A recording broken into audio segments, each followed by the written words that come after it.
Hello, everyone. Today I'm going to be talking with Lauren Pierce about tips for students taking orchestral auditions.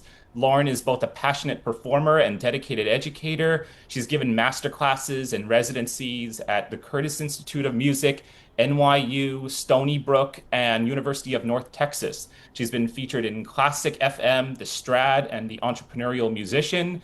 Lauren is known for her work with Discover Double Bass, where she has published full-length courses, countless video lessons reaching thousands of bassists around the world. In fact, that was how I discovered Lauren's work 14 years ago when I was still an undergraduate student. And Lauren also teaches a 6-month high level coaching program called the Virtuosity Blueprint that focuses on high level technique, efficient practice habits, and building the confidence that double bassists need to be able to perform at their best. Lauren, so glad to have you here. Thanks for having me. Yes, so many people in the bass world know you through Discover Double Bass, your YouTube channel, social media, your solo playing. But behind all that, there's always the journey to reaching that. I'm curious, what educational experiences made the greatest impact on your development as a musician, experiences that you attribute to your success as both a highly regarded performer and educator now? Well, I had several educational experiences that made an impact. I mean, I think every teacher has something to offer us, even if we don't have an overwhelmingly positive experience, which I would say all the teachers I worked with, they were very positive experiences. But all that is to say, sometimes the teachers that we don't necessarily vibe with, to put it lightly, have a lot to give us as well, not just in terms of performance and technique and all of that, but frankly, who we don't want to be. And so I think it's important that you find a teacher and follow a path that you thrive in, but also recognize, the positives in your situation, wherever you end up. And so all that is to say, I did feel throughout all of my education, like I was very supported by my primary teachers.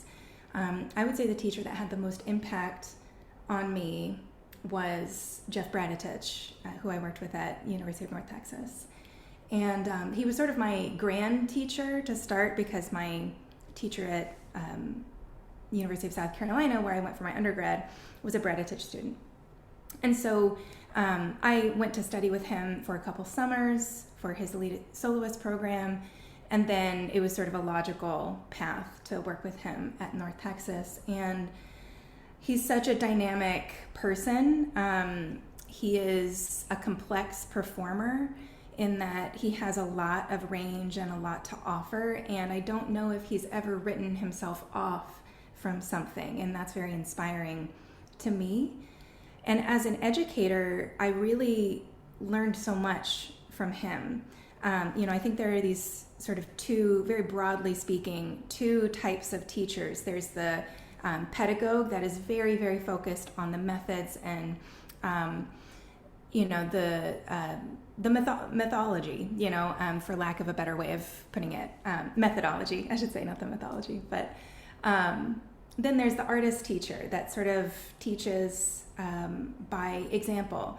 And I saw Jeff as a mix of both. Nothing he encouraged me to do or asked me to do in a lesson or in a master class, he was also able to do and perform. And I learned so much from him watching him perform. That said, I was also a teaching fellow, and so I had a small studio of my own while I was at North Texas. And I brought a lot of my challenges to him, and he gave me incredible advice. I don't think we're always taught, as classical musicians especially, how to teach. And so that was very valuable, and I encourage anyone, even if you think you don't want to go into teaching, I encourage everyone to seek out that kind of relationship with your major professor, whether you're teaching on the side while you're in school or it's just sort of like a hypothetical. I think that has a lot of value. That's so incredible. And so, and of course, I also have a lot of respect for Jeff Bradetich, and he's an incredible educator. And so I guess I'm wondering, like, how has, between your experience studying with Jeff Bradetich, like, how has this impacted the manner in which you communicate with students? Like, how has, his mentorship, and, his example, in addition to like your own personal experiences, how has that shaped the manner in which you seem to value like the manner in which you communicate with your students? How, like, can you share a little bit more on that? Yeah, I think that it's been a while since I've studied with Jeff, but what I remember from our lessons together is that he did his best to come to me. There were times where he did ask me to come to him in terms of, something he was trying to get across to me or teach me. But what I really appreciated about him was that he aimed to understand me. I don't know if anyone is familiar with Jeff or with me for that matter, but we're very different people in terms of bodies. He is maybe, 10 feet tall, I think, just about. He's very tall. He plays, a bass that looks like a toy, but it's actually quite large, at least compared to me. And I am not that. And so that alone required that we really have a conversation about what things feel like for him versus for me. And so as an educator, I really appreciated that. I think I'm sort of wired that way anyway, but it definitely helped me because I have also worked with many teachers and witnessed many teachers where the dynamic is you come to me, and they're not trying to do it out of any sort of malice. But I think that is an element that I see as very important in educating. And I'll share one of my greatest pieces of advice that I got from Jeff that I think about all the time, which is I was working with a student when I was a teaching fellow. And I don't remember what, but we were working on something and it had been a few weeks and the student hadn't quite absorbed it. And I brought it to Jeff and I asked, what do I do? And he said, if a student isn't getting it after, I would say, 2 weeks, always assume that they're doing the work that they can. And the issue is that you need to express it differently. And sometimes that means framing it in a different way. Sometimes that means, at least for me, sending them to someone else who might be able to explain the topic in a way that, they understand, for whatever reason. And so that has sort of dictated a lot of how I approach my teaching. I always assume that the student is showing up in the best way that they know how, and that they're desiring to do the work, never that they don't care or they're not showing up for me or it's disrespectful that they haven't, prepared. I've been in lessons where that has been the tenor with teachers, and I just don't think it's valuable. Yeah, and like when you approach lessons in that way, and from students, with you coming to the student and assessing their needs, what how have you seen this like as a like tangible impact on the student, like from your experience? Like what kind of transformations have you seen? Yeah, well, it allows me to work with students of all capacities, And so let me think of a specific example to give to you. I'm trying to think of someone in my program at the moment. So I had a student in my current program who is quite new to the upper register of the instrument, but he really wants it. Like he really, really wants it, right? And so one of the things that we've been working on is, hand shape and thumb position and bow control and all of this stuff, right? this student also had a pretty rough couple of months at the beginning of the program. And so our first couple of lessons were, a little bit of like catch up. And I was sort of curious as to where these lessons were going to go. And then in the third lesson, I remember he said, well, I did something that I know you told me not to do. I went a little bit further in my scale than I know you told me to, but I just want to play it for you. And it was fantastic, He had worked so hard, and his hand shape looked fantastic. I mean, I was so proud of him. And it's a lesson for me that I can't push it. I have my own agenda sometimes of where I want my students to end up.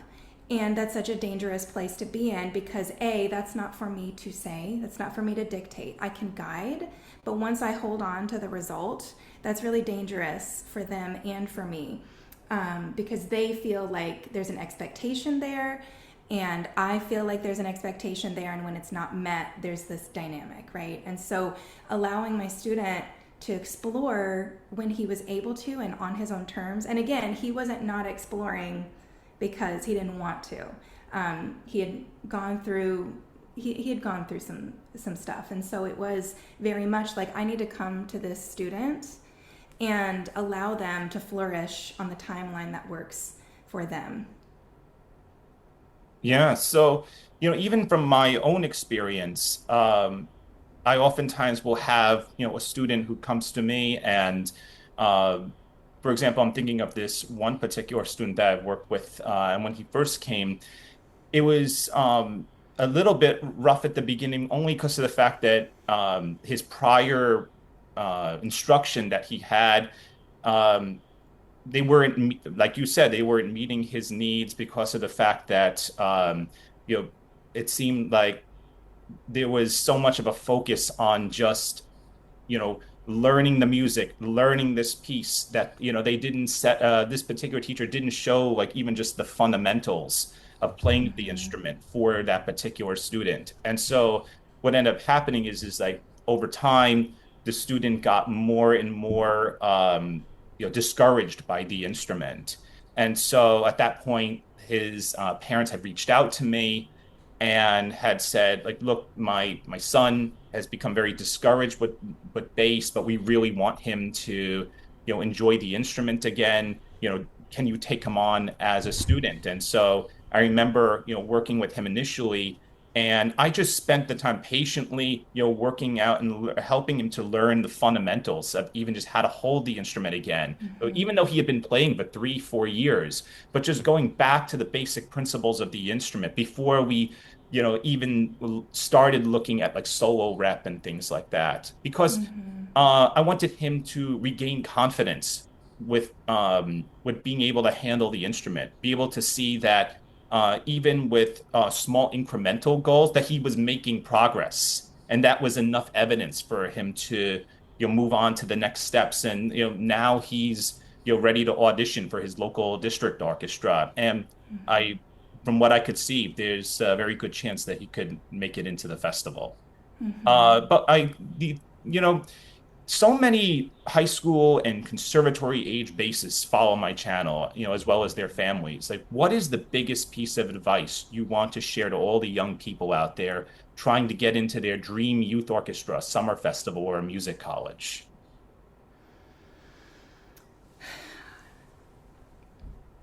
Things are so competitive these days. Um, we know that taking orchestral auditions in the professional space is extremely competitive. Um, but also, from my observation, and I'm sure you can speak more specifically to this, um, so is university auditions and all state auditions and honor orchestra. I mean, I lived in Texas for many years, and it is like a religion there. You go to all state, and if you don't, then is life worth living? Almost. It's like it's very intense, and there's a lot of expectation there, and there's a lot of stories that come along with not getting into all state honor orchestra, the college that you want. the job that you want, you know? And I think that this answer for me has a couple different layers. First of all, I think you have to show up and you have to do the work and you have to take the audition. You also have to be based in reality that just because you want it doesn't mean it's going to happen. And it's not a judgment about who you are as a musician if you don't get the audition or you don't get into the school that you want. If you really want to do this, my advice, and by this I mean have a career in music, I think you have to let go of the ideal that you might have in your head, which is, I have to win a full-time orchestra job in order to make a career in music. Because you can't plan for that, you know? You just can't.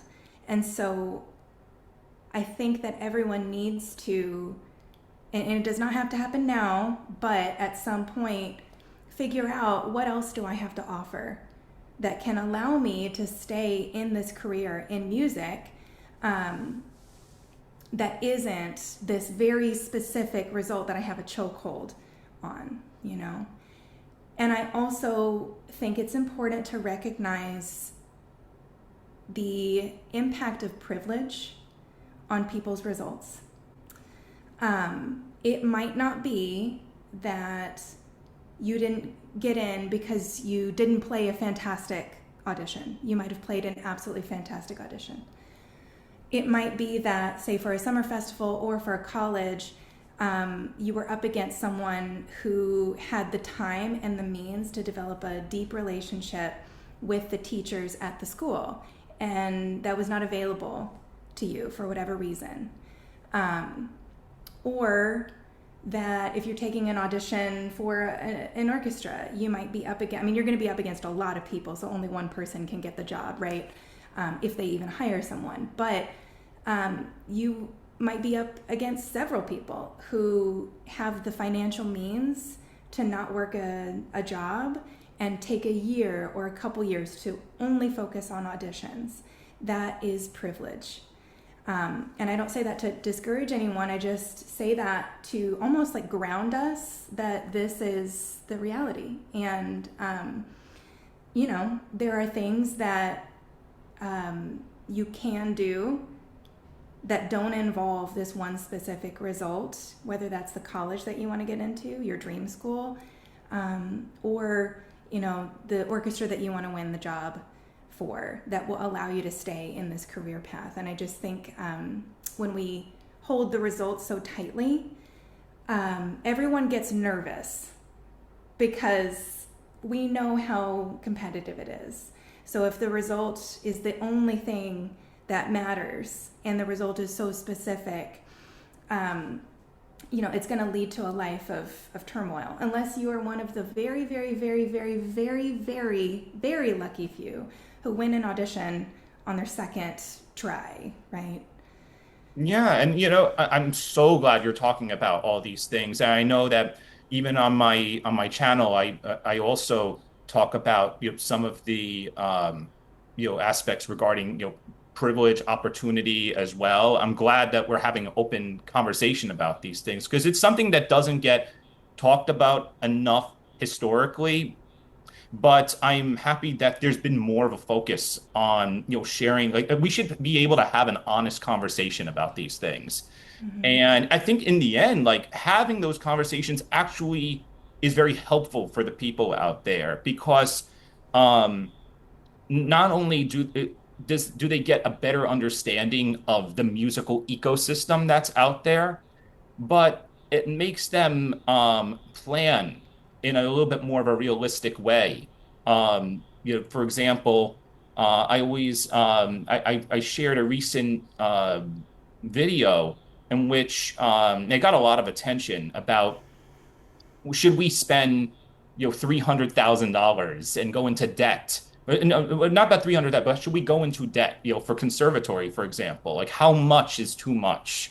And it's like for me, it'd be my my absolute dream to send every single one of my students to, to Joe Conyers. He's a phenomenal musician, right? Like, there's no, there's no denying that, Juilliard and many of these different conservatories have amazing faculty. I wish everyone can study with them, but they also like.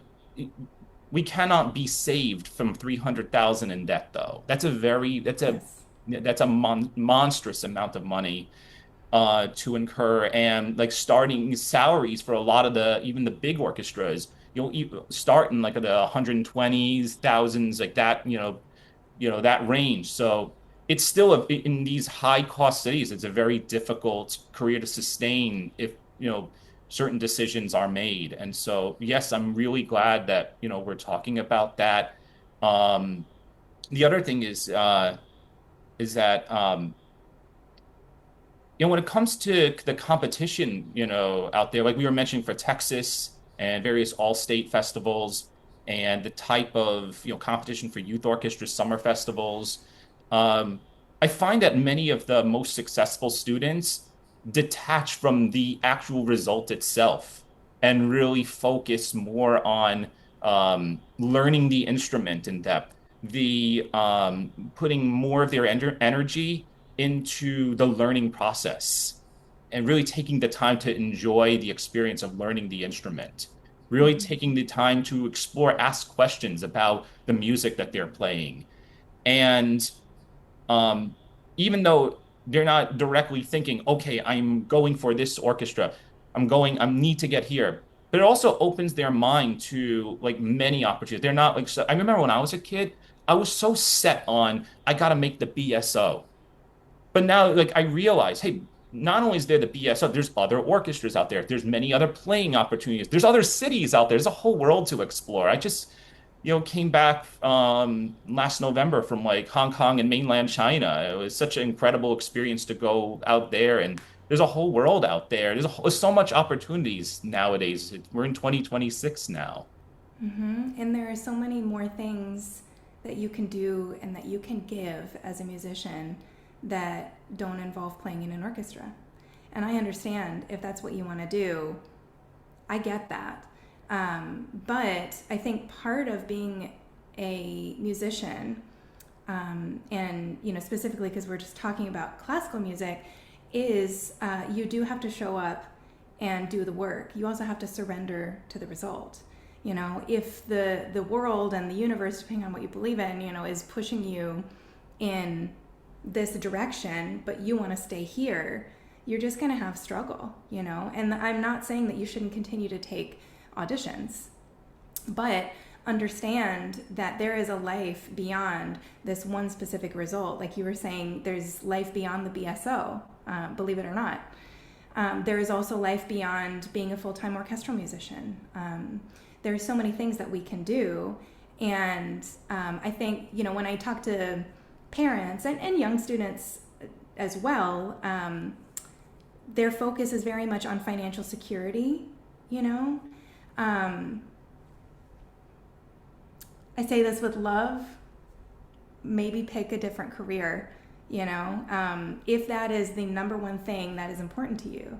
And if you feel like you can perhaps compromise on that, it's not going to be comfortable, but, like there have been times where I've been in the space where I'm like, I really hope I get called for a gig next week. That would be really nice to be able to have that little bit of security, and that is going to happen. And I don't think that's avoidable unless you win one of these big jobs, and even then, who knows, Yeah, So, so Lauren, I mean, I know we've been talking a lot about some of the, the barriers in the music profession, some of the barriers when it comes to auditioning, but I would also like to turn this and talk about the positive side of things as well. Like right now at the moment, like what are some of the exciting performing opportunities you've been involved in now? Like what has your performing life been, right at this moment? What are you excited about recently? well, I moved to Chicago a few years ago, and I have been able to play a lot of musical theater, which I really love. When I was living in Texas, I played a lot of opera, and I absolutely adore opera. I love it so much. Um, and musical theater is definitely like it's a different genre, but it is a lot of the same kind of thing. You know, you have to be very on. Even if you're playing a show that's completely on a click, you know, you have to be aware, at least in my experience. Musical theater is also great because the ratio between rehearsals and performances is very like you'll have a few rehearsals and then 60 performances, and I love that. So I've been very grateful to be able to play as much musical theater as I have. I also have some part-time orchestras that I sub with, and I really like that. I get a week here, and then I go back and do my own thing, teach, play my solo stuff, that kind of thing. And I also I just got an email today saying that I needed to sign up for this. There's some royalties on a recording that I did a few years ago, which is surprising that to get that email, but also that is something that I really love. I love recording, and so I think there are all of these different opportunities, and saying yes begets more of those.